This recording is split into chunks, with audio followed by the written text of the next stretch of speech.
की तरह फूट फूट कर रो रहे हैं। राधा उन्हें पानी देते हुए सांत्वना दे रही है। जंप पेस्ट कर दीजिए। तभी वहां चंदू आता है। क्या हुआ दादा, क्या बात है? इस उम्र में आंखों में आंसू क्यों? किसी ने कुछ कहा क्या? नाम बताओ, मैं उसे सबक सिखाता हूँ। अब क्या सबक सिखाओगे चंदू बाबू, मैं तो बर्बाद हो गया। उस जमींदार गजपति ने मेरी जान, मेरे खेत के कागजात छीन लिए। देखा चंदू, बेटे की पढ़ाई के लिए दादा ने उस गजपति से 50,000 रुपए उधार लिए थे। उस पर ब्याज, चक्रवृद्धि ब्याज और ना जाने कौन कौन सा ब्याज लगाकर 5 लाख कर दिया। कल रात पैसे न चुकाने पर उसने अपने आदमियों को भेजकर खेत के कागजात भी छीन लिए। वो खेत ही मेरा सहारा था बाबू, अब मैं क्या खाऊंगा? अपनी पत्नी को क्या जवाब दूंगा? चंदू रमैया के कंधे पर हाथ रखकर, दादा तुम्हें अपने आंसू पोंछने होंगे। तुम्हारे पसीने की बूंद से भीगी उस मिट्टी को कोई गजपति हजम नहीं कर पाएगा। तुम्हारा चंदू अभी जिंदा है। मतलब आज रात फिर से अंडरग्राउंड चोर बाहर आने वाला है? ये चोरी नहीं है राधा, न्याय है। उस गजपति ने अपना घर जितना ऊंचा बनाया है, मैं उसके अहंकार को उससे कहीं ज्यादा नीचे गिरा दूंगा। आज से उसकी नींद उड़ जाएगी। दादा तुम जाकर शांति से सो जाओ, तुम्हारे कागजात तुम्हारे घर आ जाएंगे। उधर गजपति अपने खाली लॉकर के सामने खड़ा बाल नोचते हुए पागलों की तरह चिल्ला रहा है। इंस्पेक्टर विक्रम कड़क यूनिफॉर्म में चश्मा लगाए स्टाइल से खड़ा है। लुट गया, मैं तो लुट गया इंस्पेक्टर साहब। वो चोर मेरे लॉकर से रमैया के खेत के कागजात ले गया और तो और मेरे लिए खत भी छोड़ गया है। दादा के खेत के कागजात वापस चले गए हैं। तुम्हारा अहंकार जल्द ही गायब हो जाएगा। तुम्हारा चंदू क्या जमींदार साहब, गांव के एक गली छाप चोर को देखकर इतना डर रहे हैं? मैं सिटी स्पेशल ब्रांच का ऑफिसर हूँ। उसे 24 घंटे के अंदर घसीट कर आपके सामने कुत्ते की तरह बांध दूंगा। तभी एक पोस्टमैन, जो असल में भेष बदले हुए चंदू ही है, कमरे के दरवाजे के पास आता है। उसके हाथ में एक पार्सल है। बाबूजी, क्या आप ही जमींदार साहब हैं? शहर से आपके लिए एक पार्सल आया है। यहाँ इस कागज पर अपने हस्ताक्षर कर दीजिए, मैं अपने रास्ते चला जाऊंगा। गजपति चिढ़कर हस्ताक्षर करता है और पार्सल ले लेता है। चंदू वहां से मुस्कुराते हुए चला जाता है। गजपति जैसे ही वो बॉक्स खोलता है, उसमें एक और खत होता है, जिसे इंस्पेक्टर विक्रम छीनकर पढ़ने लगता है। हेलो कड़क पुलिस ऑफिसर साहब, आपके लिए मेरा एक ओपन चैलेंज है। 7 दिन का समय दे रहा हूँ। इन 7 दिनों में मैं जमींदार के घर की हर कीमती चीज चुराकर अंडरग्राउंड चला जाऊंगा।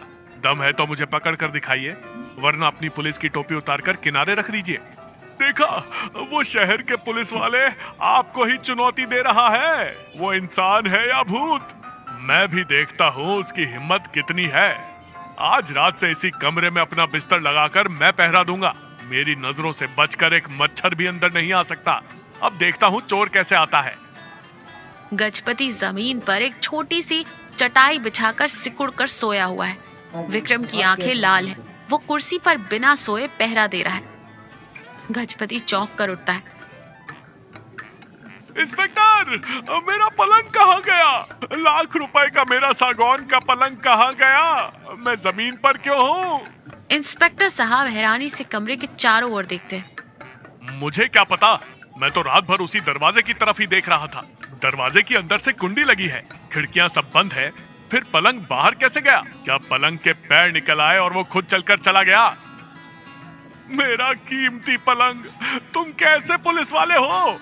एक तरफ चोर अंदर आकर मेरे नीचे से पलंग चुरा ले गया और तुम यहाँ मक्खियां मारते रहे। चुप रहो, मेरा तो दिमाग ही सुन्न हो गया है। क्या वो कोई जादू टोना कर रहा है?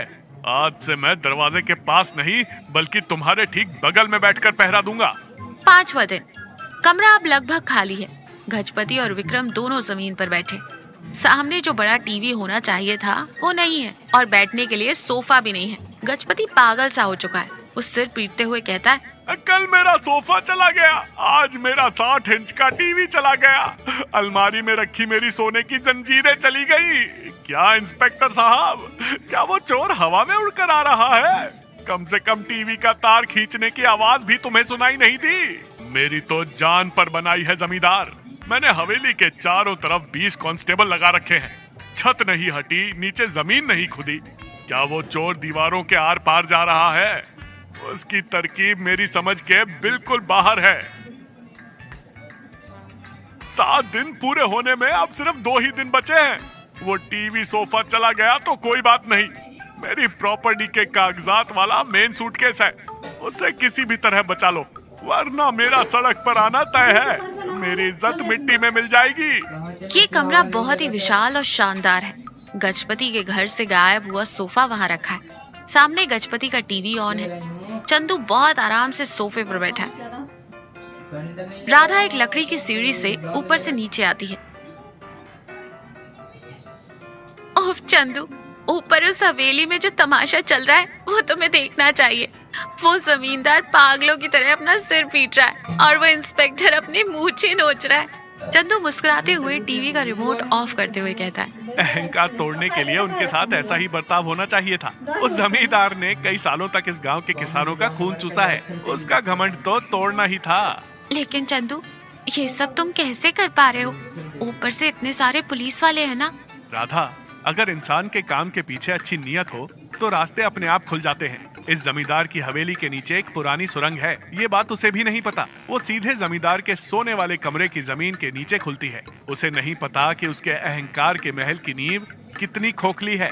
मैं रात को सबके सो जाने के बाद धीरे से उस जमीन के पत्थर को खिसकाता हूँ और एक एक चीज नीचे खींच लेता हूँ।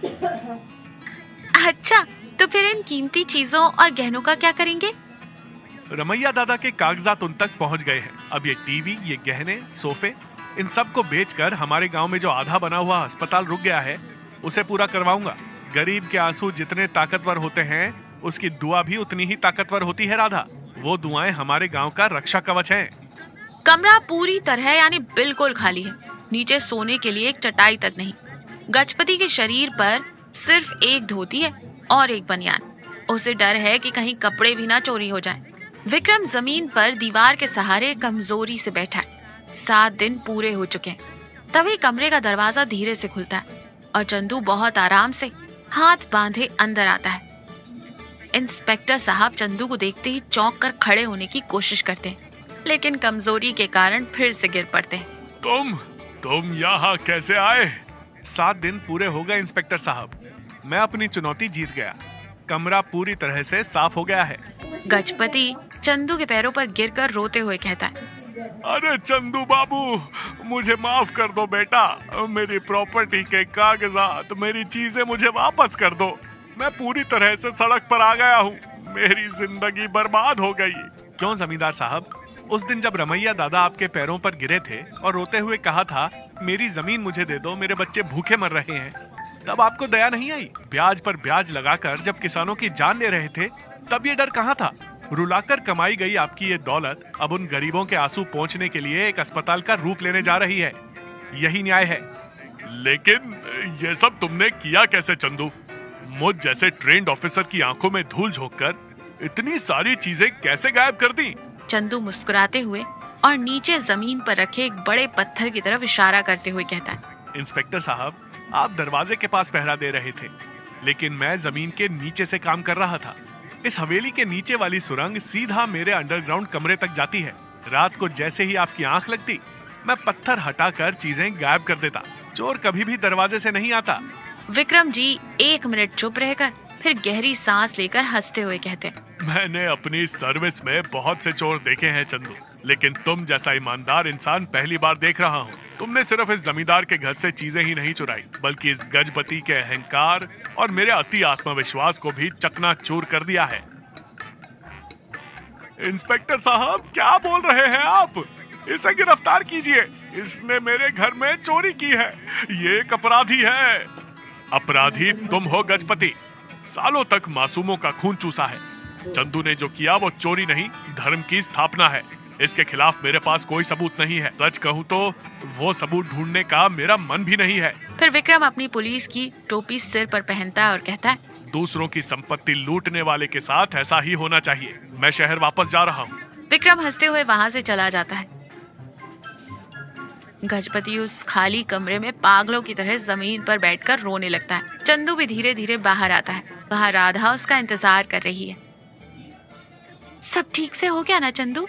चंदू मुस्कुराते हुए आसमान की तरफ देखकर कहता है। हाँ, आज रमैया दादा चैन की नींद सोएंगे और ये गांव भी चैन की सांस लेगा। दोनों मिलकर हंसते हुए उस गांव की कच्ची सड़क पर चलते हुए दूर निकल